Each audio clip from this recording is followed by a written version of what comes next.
टेके ने घुटने हमारे सामने, सचमुच छावा है छावा शेर का। हमें जबान काट दी उसकी मगर उस जबान से मांगे नहीं रहम के दो लफ्ज, सचमुच छावा है छावा शेर का।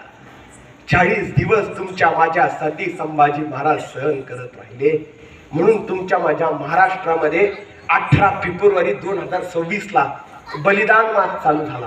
तुम्हाला माहित आहे बलिदान मास? नाही माहित।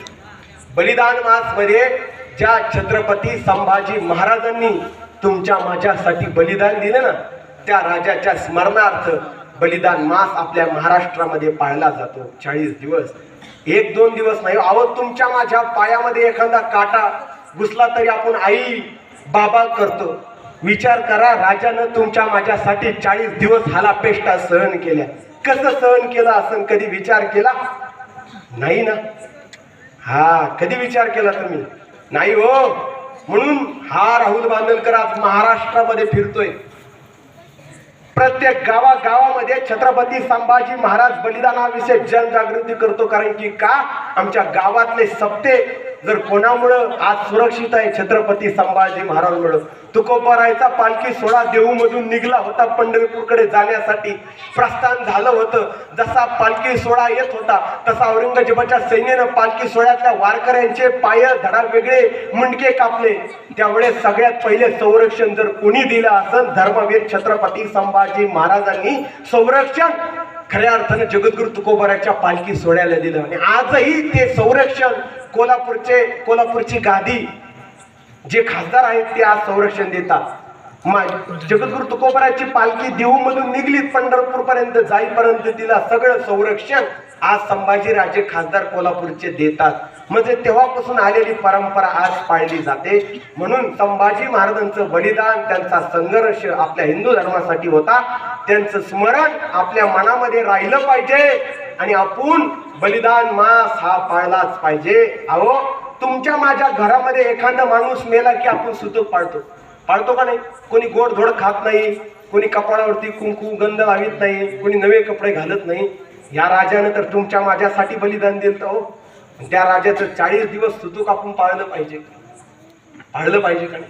हा, मी बोलतोय ना, मी सुद्धा पाळतोय।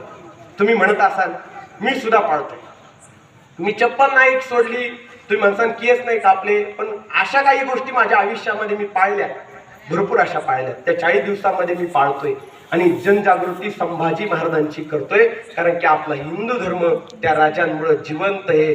म्हणून आपला धर्म आणि आपली माणसं आयुष्यामध्ये जपा, कारण की येणारा काळ हा तुमचा माझा असन।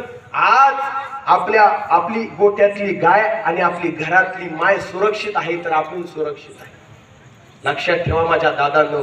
म्हणून पोरांनो, आपलं आयुष्य असं घालू नका। तुम्हाला मरायचं ना आपल्या धर्मासाठी मारा, मरायचं ना तर या देशासाठी मारा। जग आणि इतिहास तुमची नोंद केल्याशिवाय राहणार नाही। आपलं जगणं आणि मरणं आपल्या धर्मासाठी असावं। छत्रपती संभाजी महाराजांनी तुम्हाला आम्हाला शिकवलंय। फक्त 32 वर्ष आयुष्य होतं, फक्त 32, पण शेवटच्या श्वासापर्यंत या मातीसाठी संभाजी महाराज मेले। म्हणून पोरांनो, आपल्या हिंदू धर्माचं रक्षण झालं पाहिजे, आपल्या आया बहिणींचं रक्षण झालं पाहिजे। असं या ठिकाणी सगळ्यांनी शपथ खा। आणि तुम्ही सुद्धा महिला मंडळ, पुरुष मंडळ, आपल्या पोटी पोरं जन्माला घालत असताना त्यांना संस्कार हे उच्च कोटीचे लावा। चांगले विचार आपल्या पोरांच्या डोक्यामध्ये घाला। त्यांना सांगा तुमच्या पोरांना सुट्ट्या लागतात आता उन्हाळ्याच्या, त्यांना उन्हाळ्याच्या सुट्ट्यामध्ये मामाच्या गावाला नेऊ नका, त्यांना दिल्लीचा ताजमहल दाखवू नका, त्याला रायगडावरती न्या। पोरांना रायगडावर नेत असताना रोपयाने नेऊ नका, पायऱ्यांनी चालत न्या। 3 तास लागते रायगड चढायला। तो रायगड चढल्याच्या नंतर छत्रपती शिवाजी महाराजांच्या समाधीपुढे तुमच्या पोराला डोकं ठेवायला लावा आणि त्याला सांगा ही छत्रपती शिवाजी महाराजांची समाधी आहे, ज्या राजांमुळे तुझ्या आईच्या कपाळावरती कुंकू शिल्लक आहे। त्याला तुळापूरला आणा। तुळापूर आमच्या आळंदीच्या शेजारी 10 किलोमीटर आहे। तुळापूरला आणा, संभाजी महाराजांच्या समाधीवर नतमस्तक व्हायला सांगा आणि त्याला सांगा आपल्यासाठी, महाराष्ट्रासाठी, आपल्या धर्मासाठी संभाजी महाराजांनी 40 दिवस हालापेष्टा सहन केल्या। त्याला सांगा। म्हणून आपल्या पोरांना कर्तृत्ववान आपले पोरं खऱ्या अर्थाने बनवा। आपल्या पोरांना भगवद्गीता शिकवा, ज्ञानोबारायांचा हरिपाठ शिकवा. आपल्या हिंदू धर्माचा धर्मग्रंथ तुम्हाला माहिती आहे? कोणाला माहिती आहे आपल्या हिंदू धर्माचा धर्मग्रंथ कोणता आहे? हात वरती करा बरं, कोणाला माहिती आहे? कोणालाच माहित नाही. श्रीमद भगवद्गीता आपल्या हिंदू धर्माचा धर्मग्रंथ आहे.